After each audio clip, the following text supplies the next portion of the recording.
Distinguished members of Congress, all those invited tonight, thank you very much for coming. As you all know, I'm Speaker of the House, Paul Ryan, and it is my honor to present to you the Vice President of the United States, Mr. Abdullah. Mr.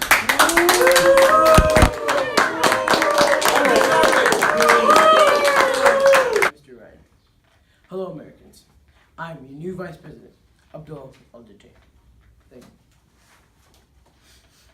So throughout the history, the most recurring ideals of America are power, progress, and equality. The colonists separated from Great Britain through the Declaration of Independence, the first document outlining the United States. The main aspects of this paper are equality, striving to improve, and progress. To even think about declaring independence from one of the strongest countries in the world shows the power that the Founding Fathers had. Here is a sentence that lays out the principal ideals of the United States, which is, we hold these truths to be self-evident, that all men are created equal, that they are endowed by their Creator with certain unalienable rights, that among these are life, liberty, and the pursuit of happiness.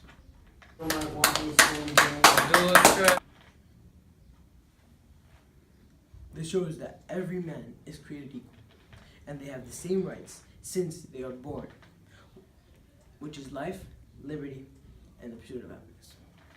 This shows the progress from when not everyone had the right to live, since they were persecuted or some people did not even have any freedom. But the Founding Fathers were striving to improve standards of living. Standards of living for everyone, regardless of their skin tone, religion, or beliefs. Another very important work that was said by an important U.S. leader was the Gettysburg Address, which was said by Abraham Lincoln during the Civil War. Lincoln called on the American people to dedicate themselves to the unfinished work. What was this unfinished work? It was to abolish slavery.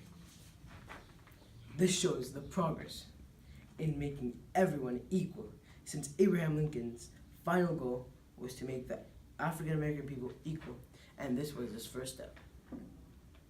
After this inspiring speech, the Civil War was won by the North, and another amendment was added in the Constitution. The amendment was the 13th Amendment, which abolished slavery.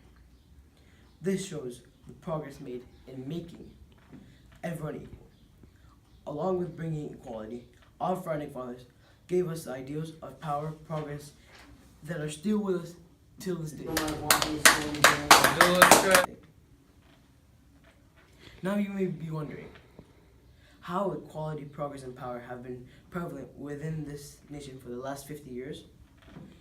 And today, I'm here to show you how. In 1972, the Senate passed the Equal Rights Amendment. For those of you wondering what the amendment was, it was an act that guaranteed the same right to every American citizen, regardless of their gender. This was a great show of progress, as before, women had not been guaranteed the same rights as men.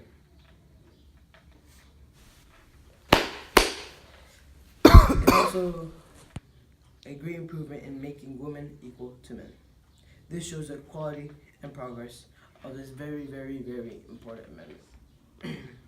Another event in recent history which shows American ideals is Operation Desert Storm. America helped Kuwait and Saudi Arabia as well as Israel by kicking out Iraq from Kuwait. Thank you. Nice. This shows the power that we have.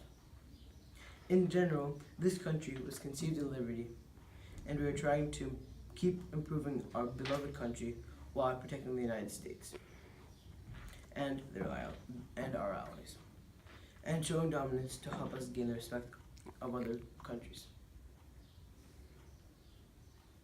Thank you. Now I'd like to introduce to you the man you've all been waiting for, the 46th President of the United States, Andre Chiloli. Oh!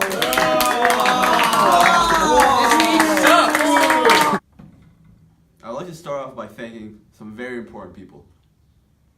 Speaker of the House, Paul Ryan, Vice President of the United States, Abdullah, and the people listening to me speak.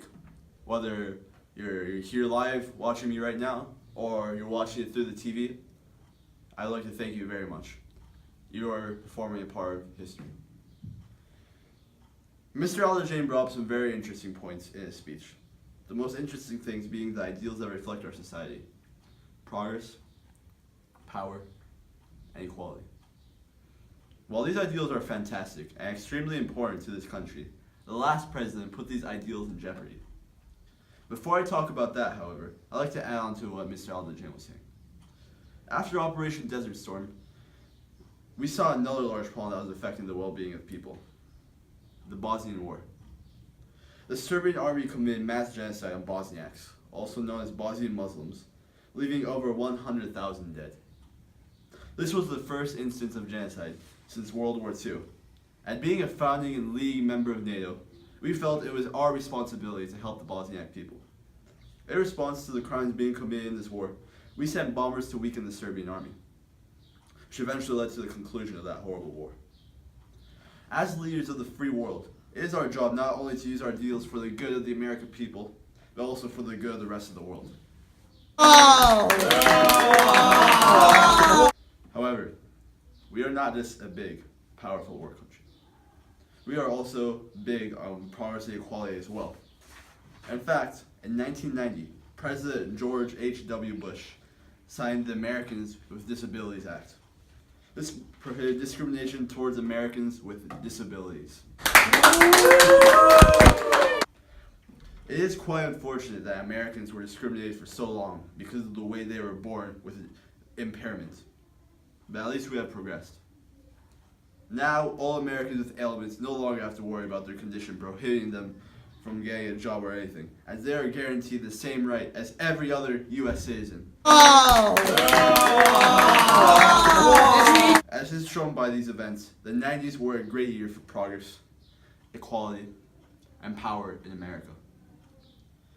However, the 2000s would question all three of these ideals. On September 11th, 2001, great tragedy struck our country. A radical Islamic group did an act of terrorism on our home soil, taking the lives of 2,977 Americans.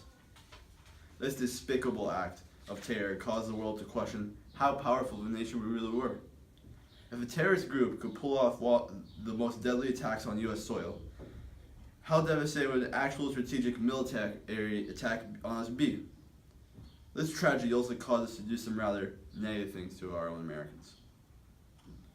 President George W. Bush put into effect the Patriot Act, which allowed the government to go through our phones, homes, and other personal things without our consent. This was a huge blow of progress, as the government felt they could no longer trust U.S. citizens and invaded all our privacy. A blow to equality was the discrimination of Muslim Americans as a result of these attacks. This discrimination was not only done by U.S. citizens, but even by civil servants meant to protect our country and our citizens. Things only continue going downhill from there. Although there was a stroke of progress, the election of President Barack Obama, the first ever black president of the United States, the man after him seemed to want to do all the ideals our great country had established. President Trump wanted to ban Muslims from entering the country. Equality was once again greatly hurt by this. Seems to be straying away from the famous line we all know: all men are created equal. Along with this, he seriously considered withdrawing from NATO.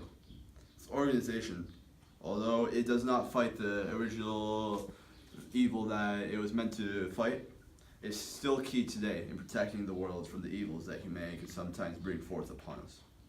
Remember the Bosnian War that I talked about earlier, for example? If this had happened, the power in the world would be greatly shifted, and some people would have to worry about their safety again. As if that were not enough, Trump imposed large tariffs on trade with many trading allies across the world, especially China, which is isolating us once again. This is in the 1920s. We have progressed so far from that period of time, only for Trump to throw that all away. Americans, I plead with you to ensure that the next generations will be able to enjoy the same liberties we have before us today. and it's up to the citizens of our country to determine whether or not equality, power, and progress remain important ideals in the coming years. I, despite being the president, cannot be certain what the future will hold for us, but I'm pretty optimistic about it. The United States of America, thank you for listening. God bless America. Oh!